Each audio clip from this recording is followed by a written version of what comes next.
Il y a une troisième thématique quand même qui me semblait importante avant de terminer sur le futur, parce que c'est une politique très importante pour la France, c'est celle de la politique agricole commune, surtout vu qu'on est dans un département et une région très agricole.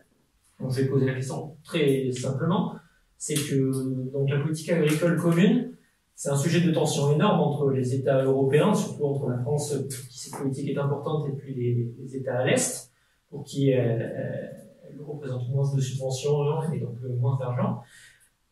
Et donc, dans un futur proche, est-ce que, selon vous, on peut toujours compter avec la politique agricole commune? Est-ce qu'il faut revoir la façon dont elle fonctionne? Est-ce que la France est prête à faire des concessions sur cette politique agricole commune, ou est-ce que aucune concession ne sera faite? Il y a trois questions. J'en pose trop. Non, il y a trois questions. La première question, c'est que la politique agricole commune, ça reste peut-être la dernière vraie politique intégrée de l'Union européenne. Elle représente plus d'un tiers du budget de l'Union européenne, donc c'est quand même pas mince, et c'est la raison pour laquelle il y a des sujets de crispation. C'est-à-dire que quand on décide de la politique agricole commune, on flèche plus d'un tiers du budget de l'Union européenne sur des enjeux, alors certes importants, mais et donc c'est aussi pour ça que c'est un sujet de crispation. Donc il y a certains qui disent qu'il faut supprimer cette politique communautaire, puis il y a ceux qui disent qu'il faut la préserver. Mais qui disent on ne peut pas continuer comme telle qu'elle est aujourd'hui. Ça, c'est ma position à moi. Et puis, il y a ceux qui veulent rien changer. Et donc, ça m'amène sur la position de la France, c'est-à-dire que le changement nécessaire, incontournable, indispensable de la politique agricole commune ne viendra pas de la France. Clairement, la stratégie de la France, c'est une stratégie ultralibérale, une stratégie hyper conservatrice, qui fait que on ne veut pas remplacer le débat agricole dans un débat de société, on le garde confiné dans une sphère agricolo-agricole, où on construit la politique agricole avec les agriculteurs. Mais c'est pas parce qu'ils sont les bénéficiaires de la politique agricole commune que c'est eux qui doivent décider de la façon dont on oriente une politique publique qui est alimentée par l'argent de tous les contribuables. C'est pas parce que c'est eux qui sont les bénéficiaires que c'est eux qui doivent décider de la qualité de la nourriture qu'on met dans nos assiettes. Tout le monde mange quelque chose à midi, le matin et le soir, et donc quand les citoyens demandent une réorientation des pratiques agricoles, ils s'occupent de ceux qui les regardent, a fortiori parce qu'ils payent des impôts et que leurs impôts alimentent cette enveloppe publique. Donc continuer de discuter de la politique agricole commune avec le seul monde agricole, c'est une hérésie. Une hérésie démocratique, une hérésie de responsabilité du décideur, du législateur, tant aujourd'hui le citoyen s'intéresse à ce sujet-là. La politique agricole commune ne permettra pas d'atteindre les ambitions du Green Deal. On a une stratégie qui s'appelle la stratégie de la ferme à la fourchette, où on veut réduire de 50% les pesticides d'ici 2030, on veut réduire de 20% l'usage des engrais de synthèse d'ici 2030, on veut faire en sorte que 25% des surfaces agricoles en Europe en 2030 soient en agriculture biologique, et dans le même temps, c'est très à la mode cette expression, dans le même temps, on prône une agriculture, une politique agricole commune dont les orientations, dont l'outil économique d'accompagnement de l'agriculture nous amène à accompagner l'agriculture qui est aux antipodes de ces ambitions du Green Deal. Donc voilà, c'est les sujets, et c'est là où je me dis que, et je reviens sur les ressources propres, c'est-à-dire que le jour où on a des ressources propres, on pourra, entre guillemets, faire le bras d'honneur au Conseil en disant, écoutez, ça c'est une politique européenne, c'est une politique intégrée de l'Union européenne, et on sera plus obligé de céder au chantage du qui paie décide, du I want my money back, parce que c'est ça le problème. Et si la France aujourd'hui a le leadership sur ce sujet-là, c'est qu'elle toute seule, elle mobilise 1/5 de la PAC. 1/5 il y a 27 États membres et elle toute seule, elle mobilise 1/5 de la PAC. Donc on voit bien qu'il y a un problème de partage. Le jour où la France ne viendra plus en tant que contributeur nous expliquer ce que doit être l'agriculture européenne, et que ce sera le budget propre de l'Union européenne qui financera la politique agricole commune, eh bien, les velléités de la France, on pourra commencer à leur dire, ça suffit. Ça suffit. On est d'accord sur la nécessité de convergence. On est d'accord sur le fait que l'agriculture est un sujet central sur le climat, la biodiversité, la santé et le revenu des paysans. Et donc, du coup, c'est nous qui décidons. Voilà. Je suis entièrement d'accord.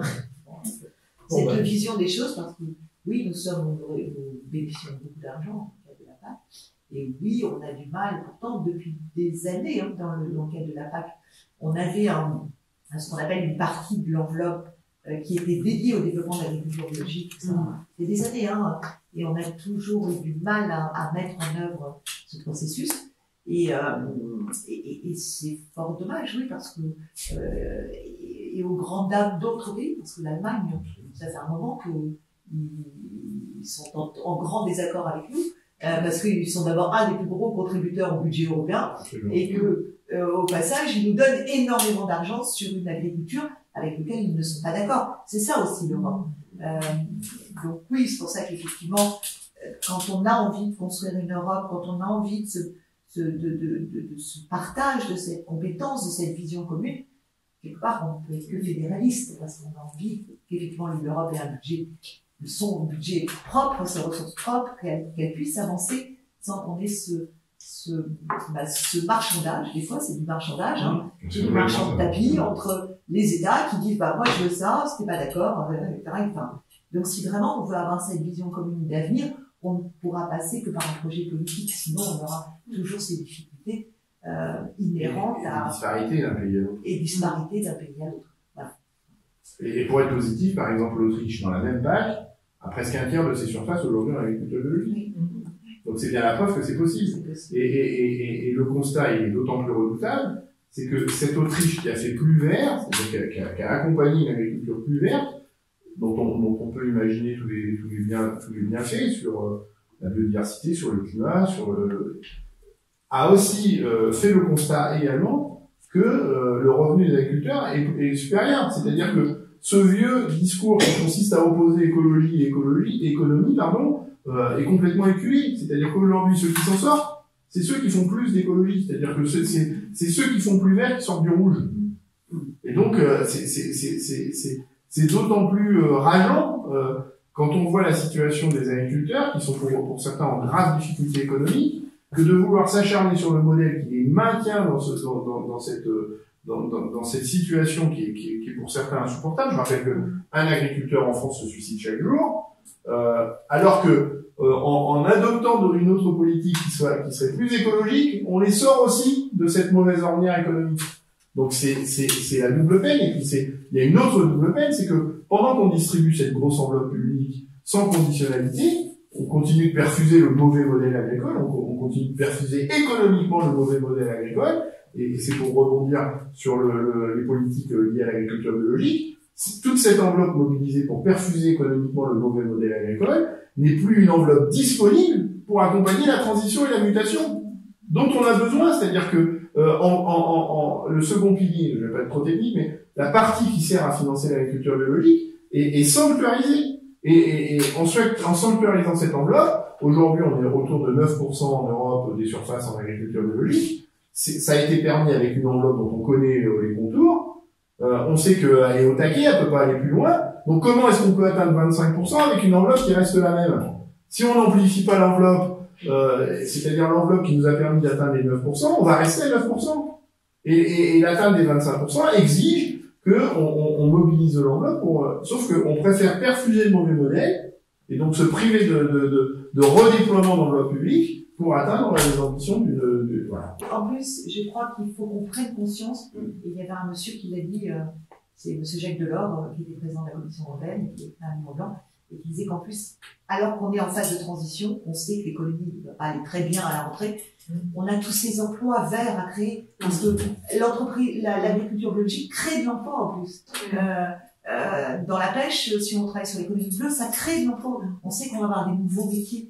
Donc, emparons-nous, et de métiers de qualité en plus, de ces espoirs. surtout pour les jeunes, etc. Et ayons cette vision plus écologique dans les métiers, créons de l'emploi en travaillant différemment, c'est ça qui est important. Sur le sujet de l'agriculture, on avait fait le travail, on avait fait le travail de prospective d'une agriculture plus verte en Union européenne. On avait fait ça au profit de la campagne électorale. Et donc, arrêter avec l'agriculture productiviste intensive qui utilise des pesticides d'engrais de synthèse, ça fait disparaître environ 30 000 emplois. Oui. 30 000, environ 30 000 emplois. Ça en fait. Sauf que, en accompagnant l'agriculture tournée vers l'agroécologie, pour être un peu plus large, on crée 200 000 emplois. Donc la balance, c'est quoi? C'est plus 170 000 emplois. J'avais cru comprendre que il y avait des vraies politiques de l'emploi à conduire à l'échelle de notre pays, à l'échelle de ce continent. Et la politique agricole commune telle qu'elle est aujourd'hui a fait disparaître 50% des agriculteurs en 20 ans.